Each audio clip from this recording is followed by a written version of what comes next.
আওয়ামী লীগ ফ্যাসিবাদ কায়েম করতে ছাত্র শিবিরকে বাধা হিসেবে দেখেছিল বলে মনে করেন ইসলামী ছাত্র শিবিরের ঢাকা বিশ্ববিদ্যালয় শাখার সেক্রেটারি এস.এম. ফরহাদ। আর এজন্যই রগকাটা ট্যাগ দেওয়া সহ নানাভাবে শিবিরের উপর দমন নিপীড়ন চালানো হয় বলে জানান তিনি। বৃহস্পতিবার বিকেলে ঢাবি টিএসসিতে সংবাদ সম্মেলনে এস.এম. ফরহাদ এসব কথা বলেন। রগকাটা বিষয়টি শিবিরের সঙ্গে এত জড়িত কেন? সাংবাদিকদের এমন প্রশ্নের জবাবে ফরহাদ বলেন, সহজ করে বললে রগকাটা লিখে গুগলে সার্চ করলে দেখবেন সব ক্রাইমে ছাত্রলীগের নাম। শিবিরের নামে কোনো ডকুমেন্ট পাবেন না। ফ্যাসিবাদ প্রতিষ্ঠিত করতে গিয়ে শিবিরের নামে নানা ধরনের ট্যাগ দেয় আওয়ামী লীগ। তিনি আরও বলেন, আওয়ামী লীগের দীর্ঘদিনের ফ্যাসিবাদ কায়েম করার জন্য অনেক উপাদান কাজ করেছে। অনেকে হয়তো সেগুলো সমর্থন দেননি, কিন্তু কেউ বিরোধিতা করতে পারেননি। এর ফলে যখন একটা নেগেটিভ দাঁড় করানো হয় তখন সেটা প্রতিষ্ঠিত হতে বাধ্য। কিন্তু নেগেটিভটা ভুল নাকি সঠিক সেটা সিদ্ধান্ত দেবেন আপনারা যাচাই করে দেখবেন সেটা সত্যি কিনা।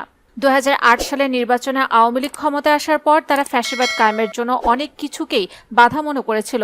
প্রথমেই বিডিআর বিদ্রোহের মাধ্যমে সেনা হত্যাকাণ্ড ঘটায়, আর দ্বিতীয় বাধা মনে করেছে ছাত্র শিবিরকে। এজন্যই প্রথম থেকেই ছাত্র শিবিরকে আক্রমণ করেছে। দেশব্যাপী এমন কোনো লেয়ার নেই যেখানে শিবিরকে আক্রমণ করা হয়নি। তৃণমূল পর্যায়ে দেখেছি অনেকে নামাজ পড়ছেন, সেখান থেকে ধরে নিয়ে বলা হয় অস্ত্রসহ গ্রেফতার করা হয়েছে। একটা ছাত্র সংগঠনের কেন্দ্রীয় সভাপতিকে বিনা অপরাধে টানা 56 দিন রিমান্ডে রেখেছে, কেউ কিছু বলতে পারেনি, যোগ করেন এস.এম. ফরহাদ। তিনি আরও বলেন, ছাত্র শিবিরকে থামাতে ফ্যাসিবাদ দুটি কাজ করেছে। প্রথম হচ্ছে শিবিরের কেন্দ্র অফিস থেকে ওয়ার্ড অফিস পর্যন্ত সিলগালা করে শিবিরকে কাজ করতে দেয়নি। দ্বিতীয়টি হচ্ছে শিবিরের ব্যাপারে ভীতি তৈরি করা হয়েছে। কিন্তু আমাদের পরিচয় ঘোষণার পর শিক্ষার্থীদের কাছে ফ্যাসিবাদের মিথ্যা বয়ান ভেঙে গেছে। কারণ আমি তো তাদের সঙ্গে বিশ্ববিদ্যালয় হলেই ছিলাম। আমার ব্যক্তিত্ব আচরণ যারা বিশ্লেষণ করার সুযোগ পেয়েছেন তাদের নতুন করে নেতিবাচকভাবে ভাবার কোনো সুযোগ নেই।